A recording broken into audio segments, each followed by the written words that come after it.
শামীমের ঝড়ো ব্যাটিংয়ের পরেও চট্টগ্রামের বড় হার। বাংলাদেশ প্রিমিয়ার লিগ বিপিএলের তৃতীয় ম্যাচে মুখোমুখি হয়েছিল খুলনা টাইগার্স ও চট্টগ্রাম কিংস, যেখানে আসরের দ্বিতীয় দিনেই 200 ইনিংস পেরোলো। প্রথমে ব্যাট করা উইলিয়াম বশিষ্ঠ ও মাহিদুল ইসলাম অঙ্কনের ঝড়ো ব্যাটিংয়ে নির্ধারিত 20 ওভার শেষে 4 উইকেট হারিয়ে 203 রান সংগ্রহ করে। 204 রানের টার্গেটে ব্যাট করতে নেমে শামীম হোসেন পাটোয়ারির ঝড়েও 37 রানের বড় হার দেখল চট্টগ্রাম। ইনিংসের সপ্তম বল বাকি থাকতে 166 রানে গুটিয়ে গেছে চট্টগ্রাম। আজ মঙ্গলবার মিরপুর শেরেবাংলা জাতীয় ক্রিকেট স্টেডিয়ামে টস জিতে ফিল্ডিং এর সিদ্ধান্ত নিয়েছে চট্টগ্রামের অধিনায়ক মোহাম্মদ মিঠুন। ব্যাটিংয়ে নেমে দিন দলীয় 37 রানে মোহাম্মদ নাইম ব্যক্তিগত 26 রানে বিদায় নেন।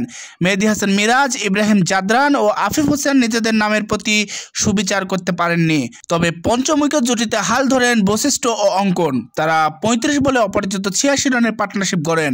অস্ট্রেলিয়ার বশিষ্ঠ 50 বলে 8টি 4 ও 3টি ছক্কায় 75 রান করেন, আর অঙ্কন মাত্র 22 বলে 59 রানের এক টর্নেডো ইনিংস উপহার দেন।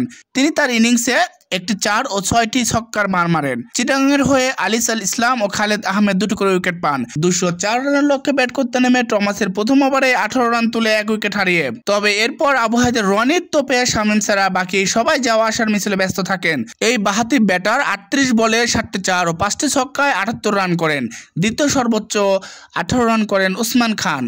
রনি খুলনার হয়ে সর্বোচ্চ 4 উইকেট শিকার করেন। মোহাম্মদ নওয়াজ 2টি উইকেট নেন। বাংলাদেশ ক্রিকেট ও বিপিএল এর সকল আপডেট পেতে আপনার সময় ইউটিউব চ্যানেল এবং আমাদের ফেসবুক